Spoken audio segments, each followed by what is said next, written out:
Sahabat YKB, senang dapat menjumpai saudara dalam acara Wasiat Kekal, berupa renungan firman Tuhan yang memandu kehidupan kita. Saya Pendeta Yohanes Sunarbirama dari GKI Kanaan Bajem, Villa Kapukmas, Jakarta.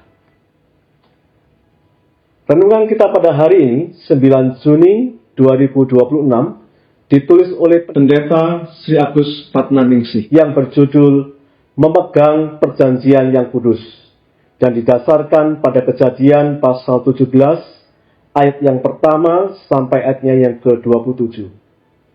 Saudara, sebelum kita membaca dan merenungkannya, marilah kita berdoa.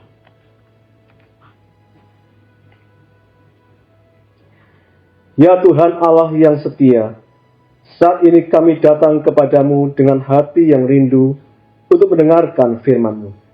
Kami juga bersyukur untuk kesempatan yang baik ini. Sebab itu, tolongkan oleh Roh Kudus-Mu agar kami memahami kebenaran-Mu dengan hati yang terbuka. Terima kasih ya Tuhan. Di dalam nama Tuhan Yesus Kristus, kami berdoa. Amin. Saudara sekalian, yang akan menjadi pusat permenungan kita pada hari ini adalah Kejadian pasal 17 ayat yang ke-9. Demikian bunyinya. Allah berfirman lagi kepada Abraham, "Dari pihakmu engkau harus memegang perjanjianku, engkau dan keturunanmu turun-temurun."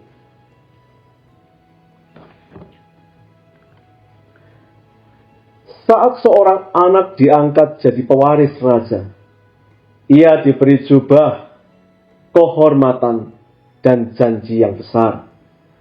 Namun sang raja berpesan, "Hiduplah sesuai martabatmu." Demikian pula, saudara sekalian, Allah memanggil Abraham dan kita.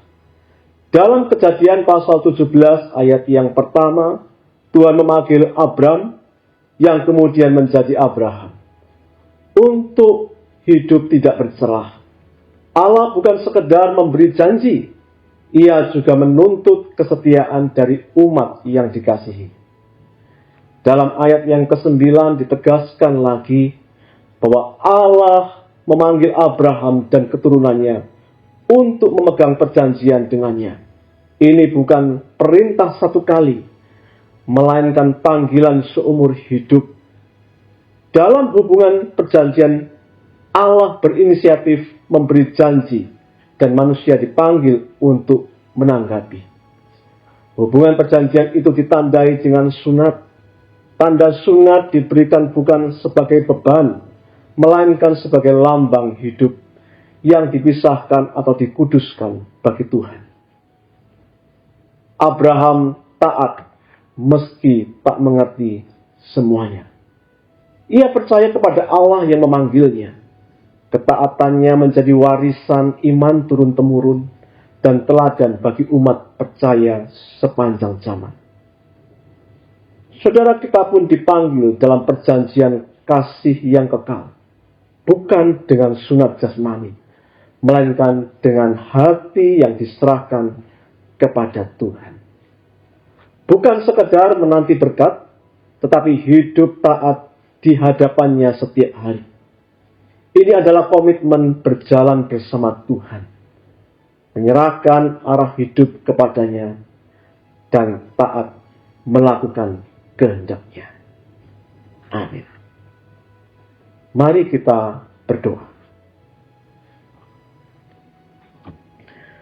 Tuhan, di tengah segala pergumulan yang kami alami, ajarlah kami untuk selalu percaya pada kasih dan pemeliharaan-Mu, sehingga kami beroleh kekuatan dan sukacita dalam hidup.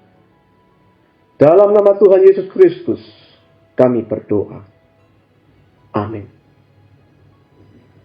Demikianlah renungan kita hari ini. Jangan lupa subscribe, like, dan bagikan kepada yang lain. Tuhan memberkati kita.